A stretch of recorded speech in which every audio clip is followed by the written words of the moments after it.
My boss denied my promotion, told me, "You're replaceable, so don't get cocky." So, I stopped doing anything not in my role. 72 hours later, everything went down hard and clients started threatening fines for missed uptime.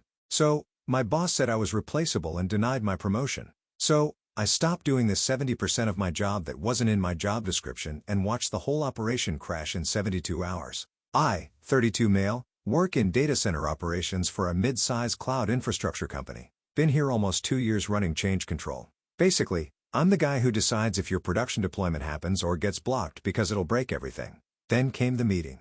They scheduled the meeting with 24 hours notice. Subject line row discussion. I knew what that meant. 22 months of work was about to get judged in one conversation. The meeting lasted 11 minutes. I timed it on my phone, sitting face up on the table between us. Michelle had this look on her face before I even sat down. That smug corporate smile that said she'd already made her decision.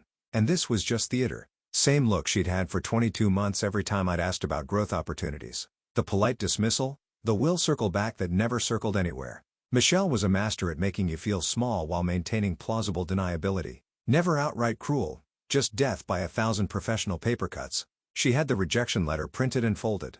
2 other managers flanked her like backup singers nobody asked for. Witnesses to what was about to go down. Standard corporate assassination protocol. I'd been running change control operations for 22 months.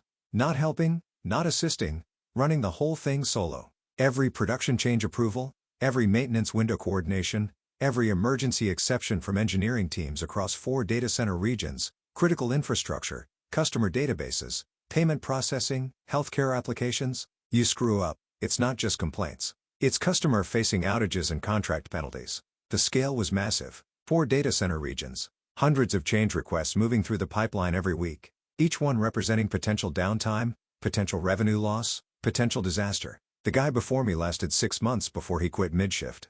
Walked out during a Friday evening maintenance window, left his badge on the desk next to a half-eaten sandwich. By Monday morning, I was fielding panicked calls from engineering managers. No handoff, no training. They just wheeled 3 file cabinets of documentation to my desk and said, "Figure it out." The previous guy's filing system was a joke. Random papers shoved into folders with no organization. I spent the first month just organizing what existed. Then I spent the next 6 rebuilding everything from scratch. Created a change approval database that actually worked. Built maintenance window protocols that cut scheduling conflicts by 80%. Wrote the risk assessment frameworks that kept us from turning production into a crater. Set up automated reporting that made executives look smart when they had no idea what they were talking about. The incident reduction in the first year was documented at 67%. Change success rates went from 73% to 96%.